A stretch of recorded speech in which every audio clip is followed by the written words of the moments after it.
নিশ্চয়ই কৃষ্ণের নতুন কোনো চালাকি, নয়তো এই সংসারের শত্রুকে এমন সম্মান কেই বা দেয়?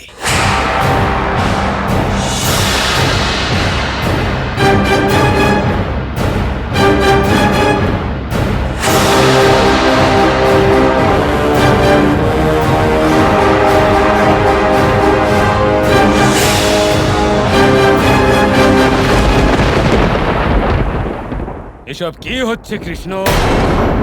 স্বাগত জানাচ্ছ, আমাকে সম্মান জানাতে দাঁড়িয়েও আছো, এ কেমন ধরনের চালাকি? এগুলো কেন তোমার চালাকি মনে হচ্ছে বিদুরথ? দ্বারকাতে অতিথিদের এইভাবেই সম্মান জানাই। এ অবশ্যই চালাকি। এ হলো ছলনা, যেভাবে তুমি আমার ভ্রাতাকে ছলনা করে হত্যা করেছিলে। দন্তবক্রের মৃত্যু ওর কর্মের কারণে হয়েছিল, কোনো ছলনার কারণে নয়। বৃথা আলোচনা বন্ধ করো কৃষ্ণ। আমি এখানে প্রতিশোধের জন্য এসেছি, এ আমার অধিকার। আমি তোমার সাথে মল্লযুদ্ধ করতে এসেছি, কৃষ্ণের সাথে লড়তে এসেছি আমি।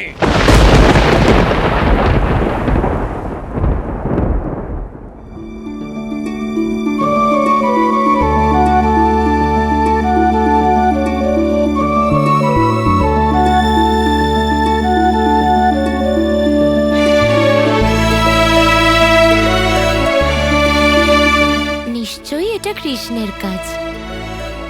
ওই এরকম ছেলে মানুষই করতে পারে, আর কেই বা করবে? শুধু কৃষ্ণ নন, এমন অনেকে আছেন যাদের কাছে রাধা অত্যন্ত প্রিয়। সত্যভামা?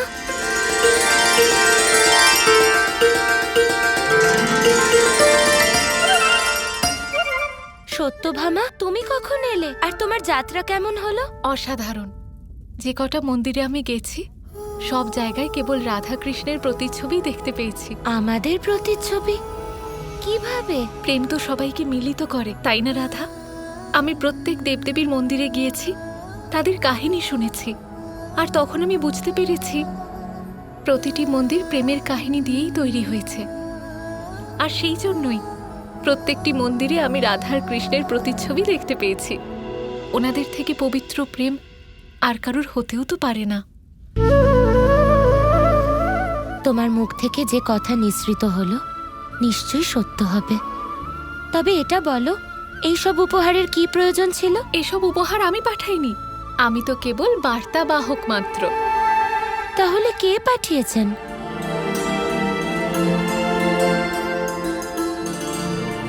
এগুলো শুধু উপহার নয়, এ হলো গোপীগণের পাঠানো সংবাদ রাধা কৃষ্ণের জন্য। তুমি পড়ে দেখো।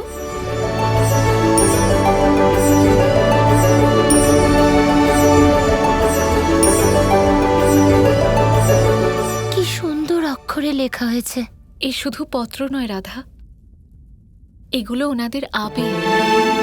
রাধা কৃষ্ণকে একবার নিজেদের দ্বারে দেখতে চান, ওনাদের স্বাগত জানাতে চান, রাধা কৃষ্ণকে চিরকালের মতো শুধু নিজেদের হৃদয় নয়, নিজেদের গৃহেও স্থান দিতে চান। যাও রাধা, কৃষ্ণকে নিয়ে যাও, আর দেরি করো না। যদি সিদ্ধান্ত আমার হাতে থাকতো তাহলে আমি এই মুহূর্তে কৃষ্ণকে নিয়ে যেতাম। কিন্তু কিন্তু কৃষ্ণের মনের ভিতর কি চলছে আমি জানি না। ওকে জিজ্ঞাসা করতে হবে।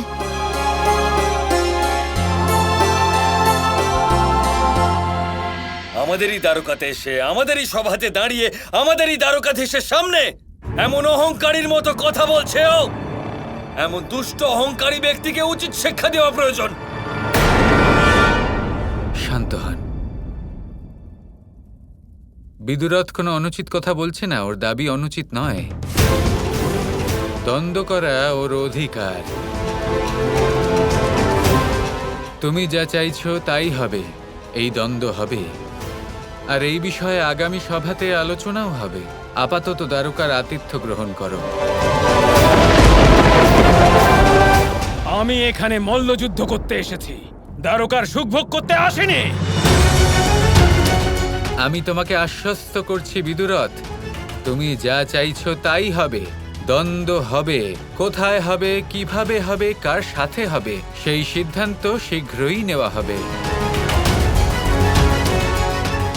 আপাতত মনে রাখো তুমি দ্বারকাতে দাঁড়িয়ে, আর দ্বারকার নিয়ম পালন তোমাকে করতেই হবে। এখানে যতক্ষণ না অতিথিদের আপ্যায়ন সম্পন্ন হচ্ছে আমরা অন্ন জল গ্রহণ করি না। দ্বন্দ্ব তো দূরের কথা। তাহলে ঠিক আছে, যদি এই মল্লযুদ্ধে আমি জয়ী হই, যেটা তো আমি হবই, তাহলে স্বয়ং তুমি ঘোষণা করবে যে আমি এই দ্বারকারই নয়, সমগ্র ব্রহ্মাণ্ডের সর্বশক্তিশালী যোদ্ধা। আর দ্বারকা আমার পদানত হয়েছে, তাহলেই আমার প্রতিশোধ পূর্ণ হবে।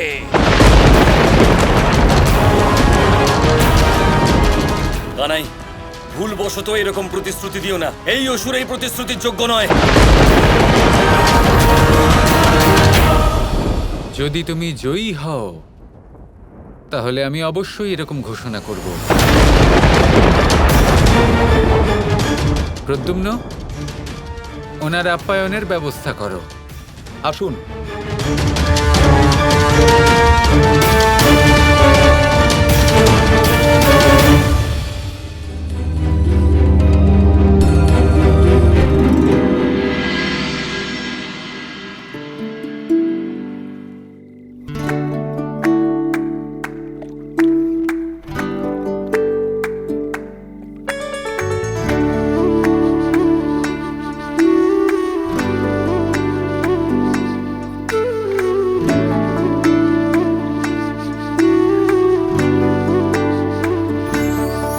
কৃষ্ণ, এটা কি খেলা করার সময় নাকি? বাইরে এসো। কেন, কি হয়েছে? আজকে তো রাধার মুখে বিন্দুমাত্র প্রসন্নতা দেখতে পাচ্ছি না। কৃষ্ণ, কেন উপহাস করছো? আমার মন বিচলিত হয়ে আছে, দুঃখী হয়ে আছে। করো না এসব।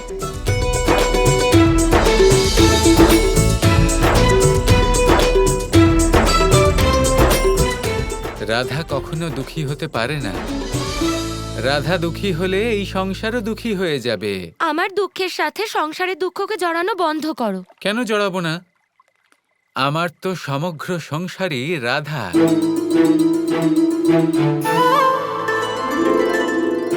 এবার বলো, কি হয়েছে? কৃষ্ণ, একদিকে দ্বারকার উপর এত বড় বিপদ ঘনিয়ে এসেছে, অন্যদিকে গোপীগণ কত ভালোবেসেই সংবাদ পাঠিয়েছেন আমাদের।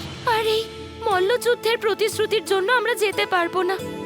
কত আহত হবে ওনাদের হৃদয়। তার মানে এর অর্থ হলো তোমার আমার ওপর একটুও বিশ্বাস নেই, তাই না? এরকম ব্যাপার নয়। তাহলে তোমার কেন মনে হচ্ছে যে প্রতিশ্রুতি আমি দিয়েছি তা আমি পূর্ণ করতে পারবো না?